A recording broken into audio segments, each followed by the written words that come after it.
Hello everyone, welcome back to my channel. आज हमारे session में हम नाउन का टॉपिक कंप्लीट करने वाले हैं। बहुत ही इंटरेस्टिंग तरीके से इसे करेंगे, लेकिन उससे पहले हमारा पहला वाला जो लेक्चर था उसमें कुछ कुछ इमेजेस हमारी ब्लर आ रही थी। तो ये मैं आपको वापस बता देती हूँ कि हमने क्या क्या किया था। एक क्विक रिव्यू कर लेते हैं जल्दी से, उसके बाद हम नाउन के बारे में पढ़ेंगे। देखिए, ये एग्जाम्पल्स आपको डिस्क्रिप्शन बॉक्स में PDF भी मिल जाएगी उस लेक्चर की। इसमें सोचने वाली कोई बात ही नहीं है। तो ये देखो, ये एक्सरसाइज तो हम कंप्लीट कर ही चुके थे, ये तो आपको आई गई होगी। हम स्टेप्स टू आइडेंटिफाई ऑब्जेक्ट के बारे में पढ़ रहे थे। तो एक ऑब्जेक्ट को आइडेंटिफाई करने के लिए, जैसा कि हमारे सेंटेंस में सब्जेक्ट, वर्ब और नाउन होता है, और जो नाउन या फिर कोई प्रोनाउन हुआ वो एज अ ऑब्जेक्ट काम करता है। प्रोनाउन हमेशा फाइनाइट होते हैं, नाउन इनफाइनाइट होते हैं। एग्जाम्पल देखिए, एग्जाम्पल में हमारे पास था आई टॉट हिम। हिम क्या है? प्रोनाउन है। अगर ये प्रोनाउन है तो ये एज अ ऑब्जेक्ट काम करेगा, और अगर ये नाउन है तो भी ये एज अ ऑब्जेक्ट काम करेगा। लेकिन अगर हमारे पास सब्जेक्ट और वर्ब के बाद कुछ ऐसा वर्ड आ रहा है जिससे व्हाट या हूम आस्क करने से हमें आंसर मिल रहा है, दैट मीन्स वो भी हमारा ऑब्जेक्ट ही होगा। अब लिविंग है या नॉन लिविंग है वो भी पता लगाने की हमारे पास ट्रिक्स थी कि व्हाट और होम लगा के हम पूछ सकते हैं। व्हाट से आंसर आ रहा है तो नॉन लिविंग है, होम से आंसर आ रहा है तो लिविंग है। देखो, इसके एग्जाम्पल्स भी यहाँ पे शो थे, हमने किए हैं ये एग्जाम्पल्स। फिर हमने पोजेशन नाउन के बारे में पढ़ा था कि माई, आर, योर, देयर, हिज, हर, ये सब पोजेशन नाउन में आते हैं। वर्ब हमारी बी होती है, जो कि is, am, are, was, were, been, ये सारी वर्ब ही होती है हमारी। अब वर्ब जो है दोनों तरीके से काम करती है, एज एन हेल्पिंग वर्ब और as a main verb, both. Okay, helping verb वो होती हैं जिनके बाद वर्ब की फर्स्ट फॉर्म और आईएनजी आती है। वही सेम वर्ब यही आएंगी हेल्पिंग वर्ब में भी और मेन वर्ब में भी, लेकिन ये एज अ हेल्पिंग वर्ब तब काम करेगी जब इसके बाद वर्ब की फर्स्ट फॉर्म और आईएनजी आ रही है, लेकिन अगर नहीं आ रही है तो वो मेन वर्ब है। कॉम्प्लीमेंट में देखो, जल्दी से रिवाइज कर लेते, फिर हमें नाउन भी तो पढ़ना है। देखो, जितना ट्रिकी वे से आप और बहुत ईजी तरीके से इंग्लिश को पढ़ेंगे, उतना ही इंग्लिश आपको बहुत ईजीली टैकल करेगी। ओके, तो डिपेंड्स ऑन यू। कॉम्प्लीमेंट देखिए, कॉम्प्लीमेंट वो होते हैं जो कि सेंटेंस को कंप्लीट करते हैं, और सब्जेक्ट कॉम्प्लीमेंट वो हो गए जो कि सब्जेक्ट को डिफाइन कर रहे हैं, वो सब्जेक्ट कॉम्प्लीमेंट। हम कल वाले लेक्चर में, हमारे पहले वाला जो लेक्चर था जिसमें हमने how to steps to identify object के बारे में पूरा डिटेल में हमने बहुत अच्छी तरीके से पढ़ा है। अभी हम जल्दी जल्दी क्विक रिव्यू कर रहे हैं, दैट्स इट। ओके, जैसे ही इज़ अ डॉक्टर अगर आ रहा है, अगर इज है यहाँ पे, ये क्या है? हमारा वर्ब है, लेकिन ये कॉम्प्लीमेंट क्यों बन गया? सब्जेक्ट कॉम्प्लीमेंट क्यों बन गया? क्योंकि इसके बाद हमारे पास वर्ब का फर्स्ट फॉर्म और आईएनजी नहीं है। ठीक है, इसलिए हमने इसे मेन वर्ब माना है, और इसीलिए ये हमारा कॉम्प्लीमेंट है। एज और सब्जेक्ट कॉम्प्लीमेंट इसलिए है क्योंकि ये सब्जेक्ट के बारे में बात कर रहा है, इसलिए सब्जेक्ट कॉम्प्लीमेंट हो गया। ओके, अब देखिए, जिसके पास ऑब्जेक्ट होता है उसी का पैसिव पॉसिबल होता है, जिसके पास ऑब्जेक्ट नहीं होता उसका पैसिव पॉसिबल नहीं है। राइट, तो आगे करते हैं। देखो, एडवर्बियल्स भी हमने कर लिए थे कि वर्ड और ग्रुप ऑफ वर्ड्स दोनों ही एडवर्बियल की तरह काम कर सकते हैं। जैसे जो वर्ड्स हमें टाइम दिखाते हैं, प्लेस दिखाते हैं, मैनर दिखाते हैं, एक्शन दिखाते हैं, वो सारे एडवर्बियल वर्ड्स होते हैं। जैसे शी डांस ब्यूटिफुली, अब इसमें एक्शन दिख रहा है हमें, इसलिए ये क्या हो गया? हमारा एडवर्बियल हो गया। तो ये हमारा कल का लेक्चर था। अब हम आगे कंटिन्यू करते हैं कि एक हाउस और होम में थोड़ा सा ट्रिक क्वेश्चंस देख लेते हैं, या फिर आप कह सको थोड़ा सा फन कर लेते हैं इंग्लिश में भी। तो हाउस और होम के बीच में डिफरेंस क्या होता है? आप बता सकते हो कि एज एक हाउस और एक होम में क्या डिफरेंस है? देखो, जहाँ पे हम रह रहे हैं वो होम होता है, लेकिन जो एक सिर्फ स्ट्रक्चर है, बिल्डिंग एज अ बिल्डिंग जो कि एक स्ट्रक्चर की तरह बनी हुई है, उसे हम हाउस बोलेंगे। ओके, आई होप इजी लगा होगा हाउस और होम में डिफरेंस। अब देखो, मेक और डू। मेक कब काम में आता है? मेक हम उन सिचुएशंस में यूज़ करते हैं जहाँ पे हमें कुछ बनाना होता है, जहाँ पे हम कुछ क्रिएट कर रहे हैं, वहाँ पे हम मेक का यूज़ करेंगे। Whereas on the other hand हम डू का यूज़ कहाँ करने वाले हैं? जहाँ पे हम कुछ एग्जीक्यूट करने वाले हैं, जो कि हमने ऑलरेडी बना रखा है, ऑलरेडी प्लान कर रखा है। जो चीज़ ऑलरेडी प्लान्ड है उसे बस आपको एग्जीक्यूट करना है, तो वो होगा डू। लेकिन जब आप कुछ क्रिएट कर रहे हैं वहाँ पे हम मेक का यूज़ करेंगे। ओके, तो अब स्टार्ट करते हैं हमारा आज का सेशन। नाउन बहुत ही अच्छी तरीके से हम इसे पढ़ने वाले हैं ताकि आप लोगों को बहुत अच्छे से इसे समझ में आ जाए। देखो बेसिक्स आपके क्लियर होंगे ना, तभी आप आगे जाके एक क्वेश्चन अटेम्प्ट कर पाएंगे। जब हम कॉम्पिटिटिव एग्जाम्स देते हैं तो उसमें, या फिर हम स्कूल एग्जाम्स भी मान सकते हो, आपके पास एरर्स के क्वेश्चन आते हैं, फिलअप के क्वेश्चन आते हैं। तो जब आपको प्लूरल, सिंगुलर, प्लूरल ये सब पता होगा, कैसे प्लूरल होता है, कैसे सिंगुलर होता है, ऑब्जेक्ट क्या है हमारा, तो ये सारी चीज़ें बहुत हेल्पफुल होती हैं हमारे एरर्स के क्वेश्चन को सॉल्व करने के लिए। और भी बहुत सारी, और पार्ट ऑफ स्पीच जो हम ऑलरेडी अभी चैप्टर कंप्लीट कर चुके हैं, पार्ट्स ऑफ स्पीच, एक क्विक रिव्यू भी हम ले लेंगे, लेकिन अभी नहीं, बाद में करेंगे उसका क्विक रिव्यू। ओके, एक अलग से ही लेक्चर ले लेंगे उसका भी, क्योंकि पार्ट्स ऑफ स्पीच से हम सिनोनिम्स और एंटोनिम्स भी कर सकते हैं। वो भी मैं आपको ट्रिक बाद में बताऊंगी कि सिनोनिम्स और एंटोनिम्स पार्ट्स ऑफ स्पीच की मदद से हम कैसे कर सकते हैं। ज़रूरी नहीं होता हर वक्त हमें सिनोनिम और एंटोनिम पता ही हो। कितने याद करोगे? जो हमने याद किया वो एग्जाम में नहीं आया देन, तो आपके पास बहुत सारी ट्रिक्स होती हैं। तो पार्ट्स ऑफ स्पीच भी आपको पता होना चाहिए। तो ये सारी चीज़ें बहुत ज़्यादा हेल्पफुल हैं आपके लिए। अगर आप जितना अच्छे से इन्हें समझेंगे उतना ही हेल्पफुल आपको आगे होने वाला है। तो let's start with our topic noun. देखो, नाउन के ये सारे पार्ट्स हैं। नाउन, कॉमन नाउन भी होता है, प्रॉपर नाउन भी होता है, कलेक्टिव नाउन भी होता है, एब्स्ट्रैक्ट नाउन भी होता है हमारे पास, मटेरियल नाउन भी होता है, कंपाउंड नाउन भी होता है, कंक्रीट नाउन भी होता है। अब नाउन काउंटेबल भी होते हैं और अनकाउंटेबल भी होते हैं, राइट। अब देखो, हम इसका एग्जाम्पल लेके समझते हैं। अब हम एक ही एग्जाम्पल में ये सारे पार्ट्स देख लेंगे इसके। जैसे मैंने एग्जाम्पल राम लिया है। अब राम, अगर वो एक स्टूडेंट है तो वो एज अ कॉमन नाउन हमारे लिए यूज में आ रहा है, राइट। अगर मैंने राम का नेम ले लिया तो वो एज अ प्रॉपर नाउन हो जाएगा। अगर मैं बोल रही हूँ राम में 206 बोन्स हैं, 206 बोन्स, तो वो कलेक्टिव नाउन के फॉर्म में हो गया। अभी पढ़ेंगे हम कि proper noun, common noun, collective noun क्या होता है। वैसे थोड़ा थोड़ा आपको पता होगा, उस अकॉर्डिंग मैं आपको बता देती हूँ, ठीक है। प्रॉपर नाउन मतलब हम एग्जैक्टली किसी का नाम ले रहे हैं जो कि प्रॉपर है, उसके अलावा और कोई नहीं है, इसलिए हमने प्रॉपर बोला इसको। स्टूडेंट है, स्टूडेंट तो कोई भी हो सकता है, कॉमन है, इसलिए हमने कॉमन नाउन लिया। बोन्स कलेक्टिव नाउन में क्यों आई? जिन्हें, जो कलेक्शन होता है किसी भी चीज का, उसे हम कलेक्टिव नाउन बोलते हैं। तो यहाँ पे बोन्स का कलेक्शन है तो कलेक्टिव नाउन। अब एब्स्ट्रैक्ट नाउन क्या होता है? एब्स्ट्रैक्ट नाउन में फीलिंग आती है, चाहे वो ऑनेस्टी हो, चाहे वो ब्रेवरी हो, चाहे वो हेट्रेड हो, कुछ भी हो, फीलिंग हमेशा एब्स्ट्रैक्ट नाउन में ही आएगी। तो राम के पास फीलिंग्स हैं, वो ऑनेस्ट है, उसमें ब्रेवरी है, वो ब्रेव भी है, तो ये सारे किस में आ गए? Abstract noun. एक ही एग्जाम्पल सारे नाउन को एक्सप्लेन कर रहा है। देखो, अब राम के अंदर मैग्नीशियम भी है, राम के अंदर कैल्शियम भी होगा, राम के अंदर पोटेशियम भी होगा, तो वो एक मटेरियल नाउन भी हो गया। जब हम मिनरल्स की बात कर रहे होते हैं तो वहाँ पे मटेरियल नाउन आ जाता है।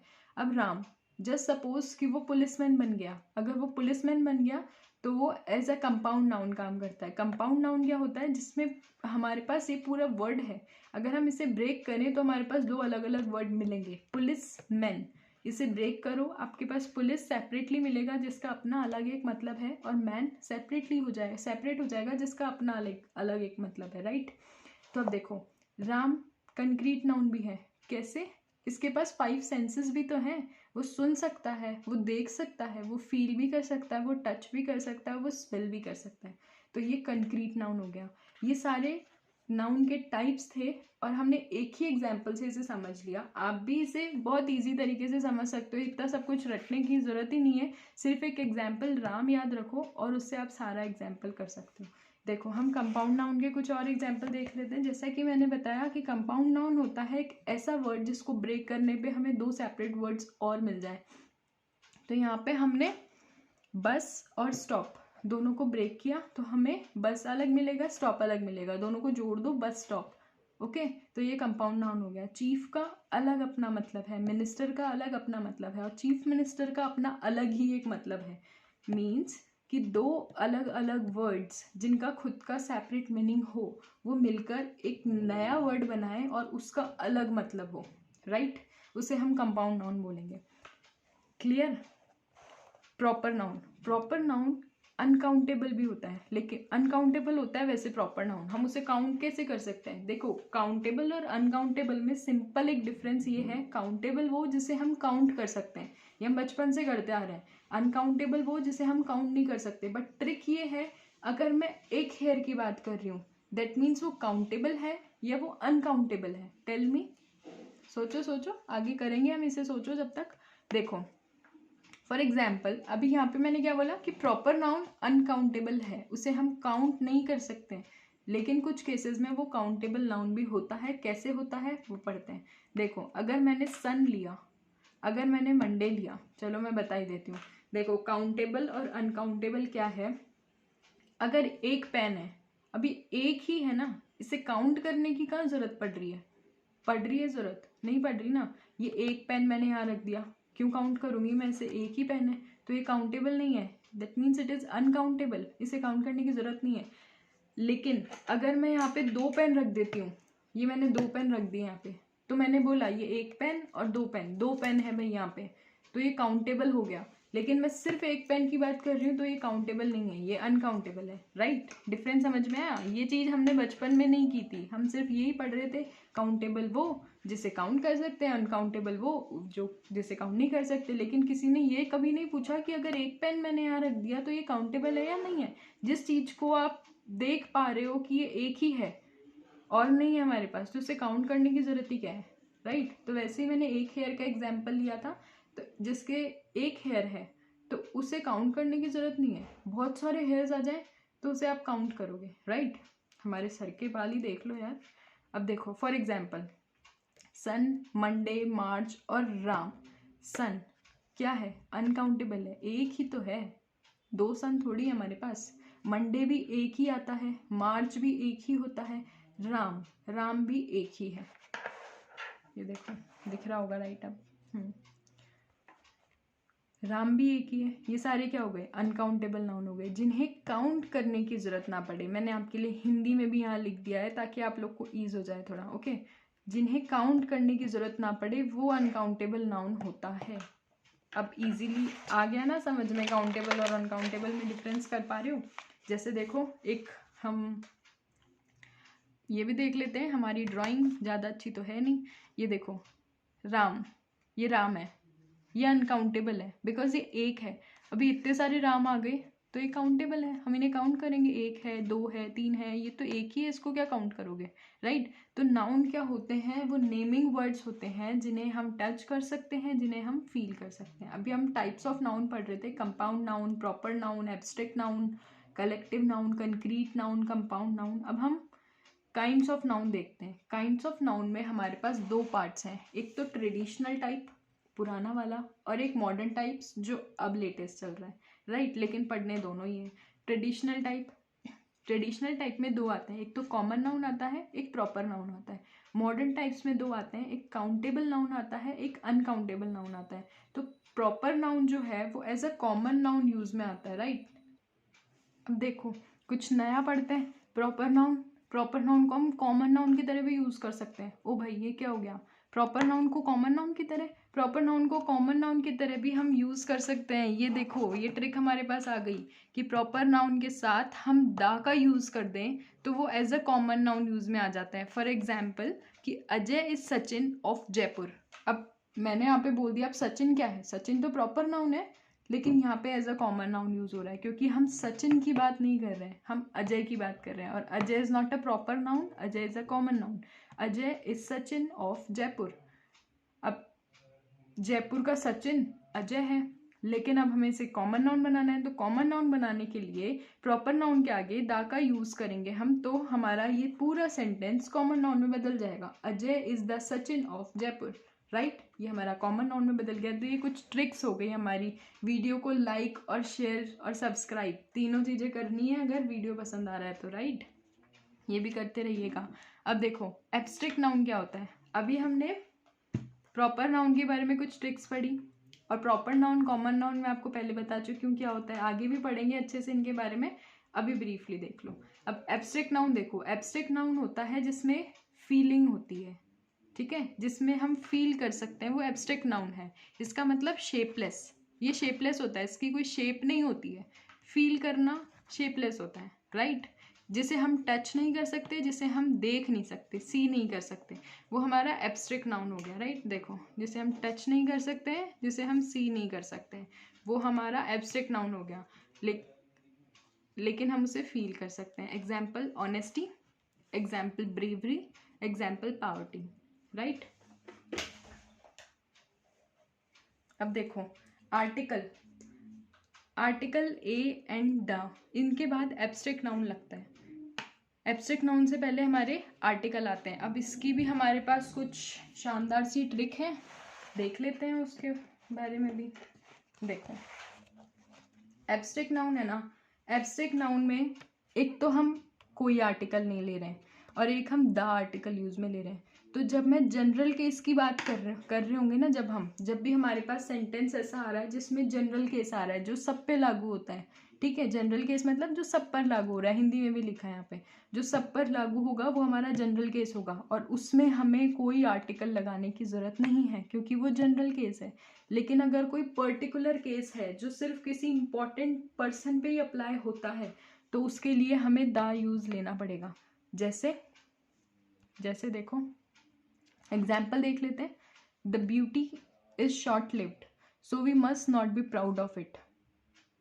जनरल केस है तो इसमें कोई आर्टिकल द का यूज होगा ही नहीं क्योंकि जनरल केस है, सबकी ब्यूटी ही शॉर्ट लिव्ड होती है तो हमें इस पर प्राउड नहीं करना चाहिए।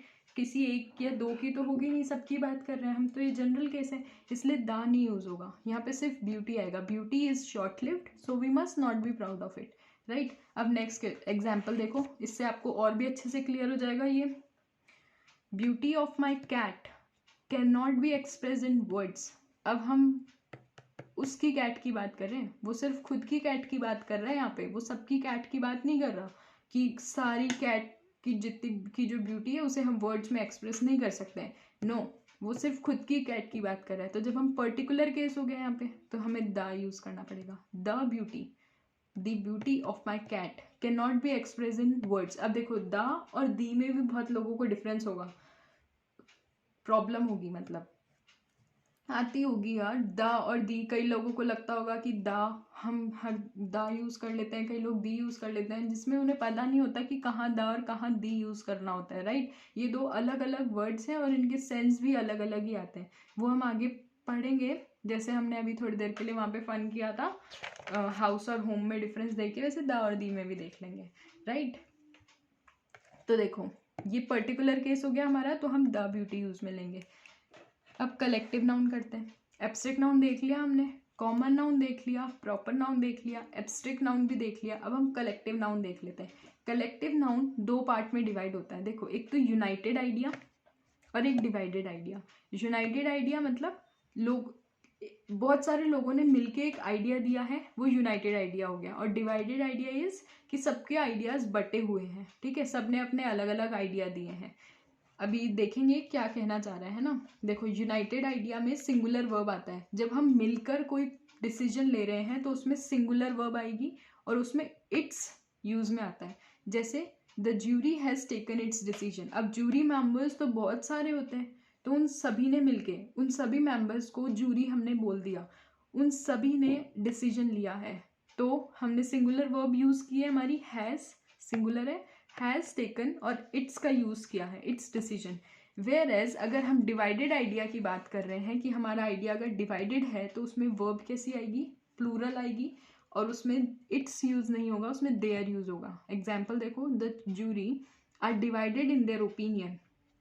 अब जूरी मेंबर्स जितने भी हैं उन्होंने मिलकर एक फैसला नहीं लिया है, कोई डिसीजन उन्होंने मिलकर नहीं दिया है, उन्होंने सेपरेटली अपना अपना डिसीजन दिया है, इसीलिए हमने यहाँ पे प्लूरल वर्ब यूज़ किया आर और इट्स की जगह देयर यूज़ किया, राइट। अब कुछ कलेक्टिव नाउन के एग्जाम्पल देख लेते हैं। अब bevy of girls, group of girls को बिवाय बोलते हैं, और बंच ऑफ कीज, ग्रेप्स और कीज के ग्रुप को हम बंच बोलते हैं। म्यूजिशियन के ग्रुप को बोलते हैं a band of musician, a board of directors, right. ऐसे बहुत सारे कलेक्टिव नाउन के एग्जाम्पल्स होते हैं। अब देखो हमने कॉमन नाउन देख लिया, प्रॉपर नाउन देख लिया, एब्स्ट्रैक्ट नाउन देख लिया, कलेक्टिव नाउन देख लिया। अब टर्न आ रहा है मटेरियल नाउन का। मटेरियल नाउन में मटेरियल मिनरल्स आते हैं, बेसिक मैटर आते हैं हमारे, ठीक है। लाइक मेटल में देख लो, मेटल में गोल्ड, आयरन और भी बहुत सारे मेटल हो गए, सिल्वर, ये सारे किस में आ गए, मटेरियल नाउन में हो गए। गैस में अगर हम बात करें CO2, O2, N2, ये सारी हमारी गैसेज हो गई। मतलब एग्जाम्पल एक दो लिख रखे हैं, बाकी ये सारे इसमें इंक्लूड होंगे, राइट। मेटल हो गया, गैस हो गई, लिक्विड, ये भी मटेरियल नाउन में इंक्लूड होता है। फूड आइटम्स भी मटेरियल नाउन में इंक्लूड होते हैं। अब देखो यहाँ पे एक वही फन फैक्ट जैसी चीज आ गई, फिश। अब फिश में देखो दो चीजें हैं, अगर फिश अलाइव होती है तो वो as a common noun use में होती है, राइट, ये बहुत कम लोगों को पता होता है। और फिश अगर डेड है तो वो as a material noun use होगी, right. Dead fish material noun की तरह यूज होगी, अलाइव फिश कॉमन नाउन की तरह यूज होगी। ये हमारे ट्रेडिशनल टाइप थे जिसमें common noun, proper noun, abstract noun, material noun, collective noun, ये हमने कर लिया है। अब मॉडर्न टाइप्स में हमारे आते हैं काउंटेबल और अनकाउंटेबल। जैसा पहले बताया था, काउंटेबल वो होते हैं जिन्हें हम काउंट कर सकते हैं, अनकाउंटेबल वो होते हैं जिन्हें हम काउंट नहीं कर सकते। अब काउंटेबल नाउन में देखो कॉमन नाउन आता है और कलेक्टिव नाउन आता है। कॉमन नाउन और कलेक्टिव नाउन ये काउंटेबल नाउन में आते हैं, और अनकाउंटेबल नाउन में एडजेक्टिव नाउन, एडजेक्टिव और मटेरियल आते हैं, राइट। अब देखो काउंटेबल नाउन सिंगुलर भी हो सकता है, काउंटेबल नाउन प्लूरल भी हो सकता है। जैसे गर्ल, गर्ल की बात करें काउंटेबल है, बॉय की बात करें काउंटेबल है, गर्ल्स की बात कर रहे हैं काउंटेबल है, बॉयज़ की बात कर रहे हैं काउंटेबल है। अगर सिंगुलर है तो वर्ब भी सिंगुलर आएगी, आर्टिकल ए एन और द यूज में आएगा। और एडजेक्टिव में कैसा आ रहा है, मैनी यूज में आएगा, फ्यू यूज में आएगा, अ नंबर ऑफ यूज में आएगा। ये चीज़ आपको ध्यान रखनी है, यहाँ पे मैंने शॉर्ट में लिख के दे रखा है आपको, राइट। अब प्लूरल फॉर्म में देखो, अगर प्लूरल है गर्ल्स बॉयज़ तो हम प्लूरल वर्ब यूज करेंगे, आर्टिकल भी कैसा आएगा, द आर्टिकल आएगा। अब अनकाउंटेबल नाउन में ना तो सिंगुलर होता है ना प्लूरल होता है, ठीक है। अनकाउंटेबल नाउन में कोई सिंगुलर और प्लूरल नहीं होता। एग्जाम्पल देखो, जैसे हम टाइम की बात कर रहे हैं, मनी की बात कर रहे हैं, वेट की बात कर रहे हैं, ये कैसे हैं, अनकाउंटेबल है। अनकाउंटेबल है ना, time not countable, money is not countable, weight is not countable. और वर्ब, वेट हमेशा हम केजीज में लेते हैं, वेरएज अगर देखें तो इट इज़ रॉन्ग। वेट कभी भी केजी में नहीं आता, न्यूटन में आता है, क्योंकि छोड़ो फिजिक्स में क्यों जाना। वर्ब देखो, ग्रेविटी लगती है इधर, इसलिए न्यूटन में आता ही है। अब वर्ब देखो, वर्ब सिंगुलर आती है इसमें वर्ब कैसी आएगी, सिंगुलर आएगी। आर्टिकल कैसा आएगा, द आर्टिकल आएगा। और एडजेक्टिव कैसा यूज करें हम, मैनी यूज नहीं करेंगे, मच यूज करेंगे, फ्यू यूज नहीं करेंगे, लिटिल यूज करेंगे, अ नंबर ऑफ यूज नहीं करेंगे, द क्वांटिटी ऑफ यूज करेंगे, राइट। इसको आप देखना, एक बार रिवाइज करना। आज का टॉपिक हम यहीं तक ही रखते हैं। हमने आज क्या क्या पढ़ लिया, मॉडर्न टाइप्स कंप्लीट कर लिए, ट्रेडिशनल टाइप्स में कंप्लीट कर लिए, दोनों काइंड्स ऑफ नाउन के पार्ट हैं ये हमने देख लिया, काउंटेबल अनकाउंटेबल देख लिया, कंपाउंड नाउन और नाउन के सारे टाइप्स देख लिए, उसको समझ लिया, एक एग्जाम्पल भी दे दिया जिससे आप याद रख सकते हो उसको। हमने हाउस और होम के बीच में डिफरेंस देखा, और मेक और डू के बारे में जाना कि कहाँ मेक और कहाँ डू का हम यूज़ करते हैं। तो आई होप आपको आज का सेशन बहुत फ्रूटफुल होगा आपके लिए, और हेल्प भी करेगा बहुत ज़्यादा आपके आगे वाले सेशंस में। और हमारे आगे वाले लेक्चर्स बहुत ज़्यादा इंटरेस्टिंग होने वाले हैं, बहुत ज़्यादा ट्रिकी भी होंगे, आपको बहुत कुछ सीखने को मिलने वाला है उससे। So thank you so much for watching my video, and please like, share and subscribe too. Thank you.